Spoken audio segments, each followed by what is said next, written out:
Okay, so moving on to our next speaker, Jerry Sanders, who will talk to us about the Lunar ISRU, excavation and surface construction, focus on regolith operations, challenges, and plans. And are you able to share your screen, Jerry? I'm going to look at that now. Okay. Share screen. Okay. Your entire Let's... screen, application window. Okay. Okay. Okay, fantastic. And just for folks who are putting questions, and so I would invite, we're going to have a shortened sort of discussion time for Q&A, but I do welcome, invite our speakers, you know, just to kind of look at the chat and Q&A box and see if there's anything that you can answer. All right, thank you. Take it away, Jerry.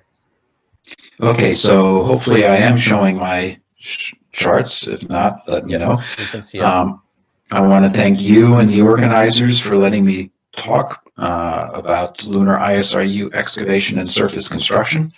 I'm going to try to go quickly through the charts and dive a little deeper into items that Nikki and other speakers have brought up.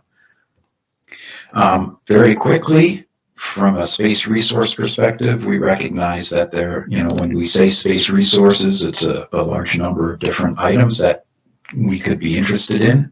Both the traditional resources, like the water, the atmosphere, regolith and such, as well as non-traditional, trash, waste, and whatnot.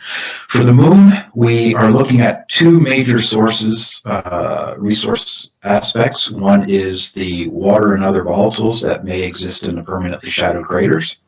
The other is the regolith itself. Specifically the highland material that exists at the poles. Overall, that material and regolith in general is over 40% by mass oxygen, with most of that being silicates. When we think about ISRU in general, we have to think of the whole logic or logistics train and value chain, from prospecting all the way to product. And so we start with resource assessment, which has been covered a little bit.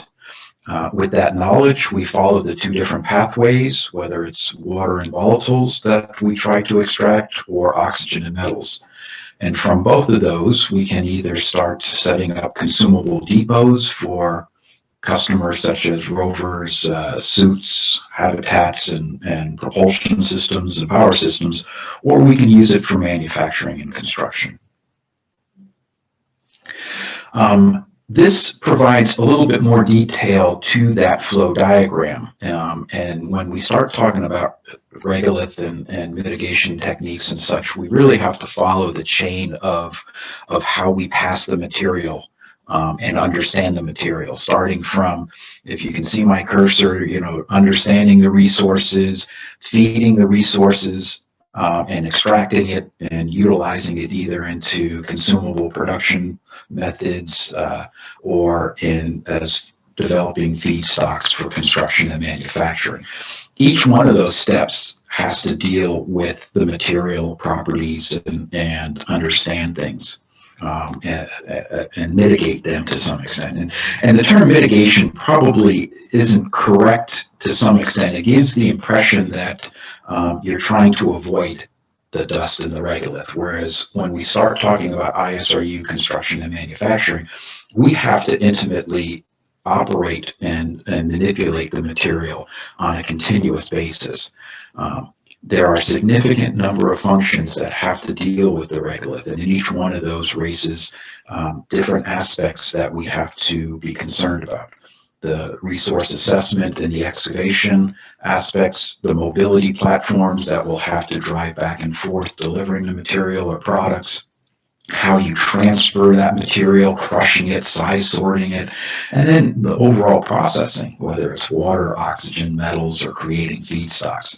And then once you have this material, you then may further need to look into how those materials affect your construction techniques or your manufacturing techniques. Also to note that this end-to-end chain has, within NASA, the technologies and the processes may be owned by different discipline areas. And so how we track those discipline areas, how we collaborate across those is a major ongoing activity.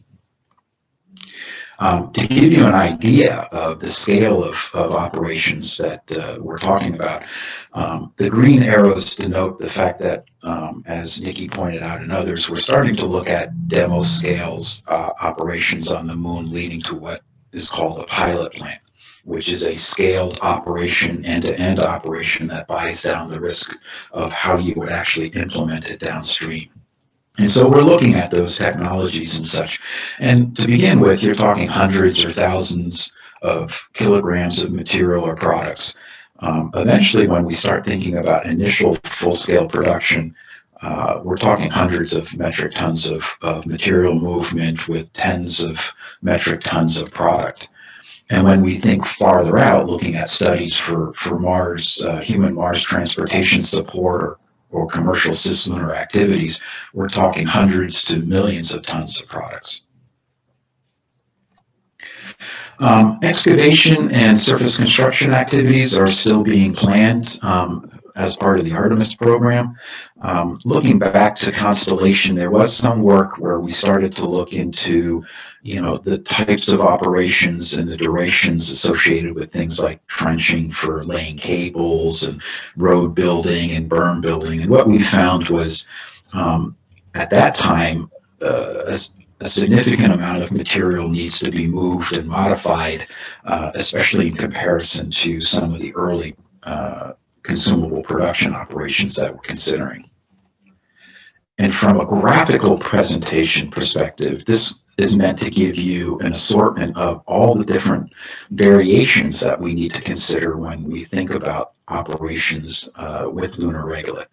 From a resource assessment perspective, we're talking long, varied traverses with operations of instruments and drills and probes, operating hundreds of times over months potentially, and also in extreme PSR environments.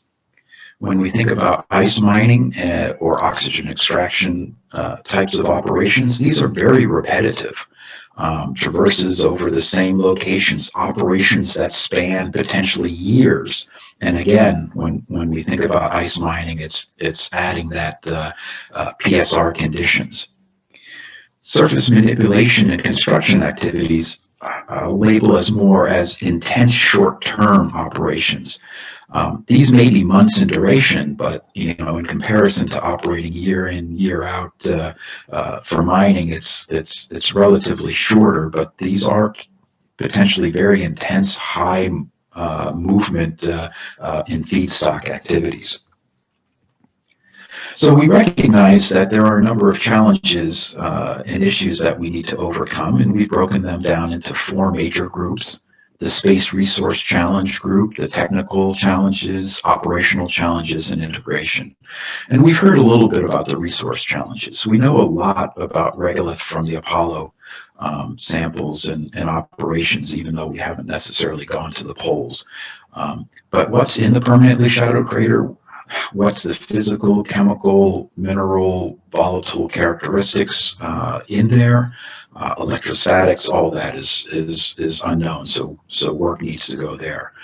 Technical challenges, obviously having to have high reliability and low maintenance are important, especially when we don't have a lot of crew there for most of the time. Significant operational challenges, as well as integration challenges. And I've highlighted 3 of the areas where this kind of a workshop can really help focus the discussion: the reliability, how do you operate in extreme environments, and one of the items that may be very important is how do you survive and operate turning hardware on and off through dormancy cycles and such. We've spent a lot of time over the last 2 years looking at the state of the art and trying to understand where our gaps are still in that end-to-end value chain for prospect to product. And I've tried to highlight some of the areas again where this type of workshop and understanding and working with Regolith really fits in. And it deals with, how do you operate for long durations in the lunar environment, temperature, vacuums? How do you perform, long traverses and in and out of permanently shadowed craters? How do you operate continuously for long durations of time, moving large amounts of material?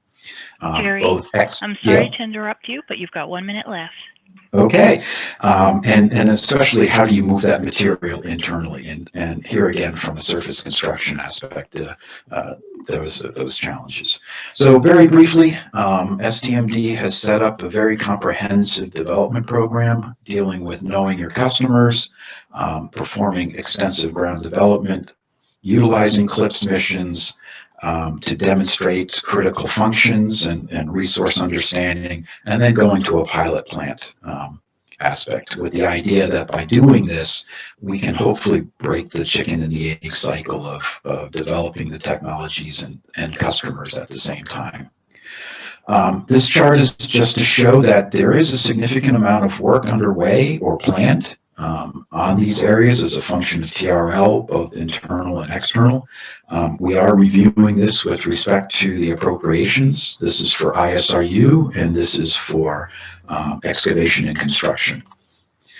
We utilize challenges to help work with industry and external folks. Nikki kind of showed this in a different format, but it shows how we're progressing with, resource assessment with ISRU and excavation technologies, building confidence as time goes on until we can. Jerry? Yep, I'm finishing. Yeah, thank you. That's it. So with that, I'll bring my presentation to a conclusion. Okay, fantastic. Well, thank you so much, Jerry, and thank you so much for to all our speakers. So we've kind of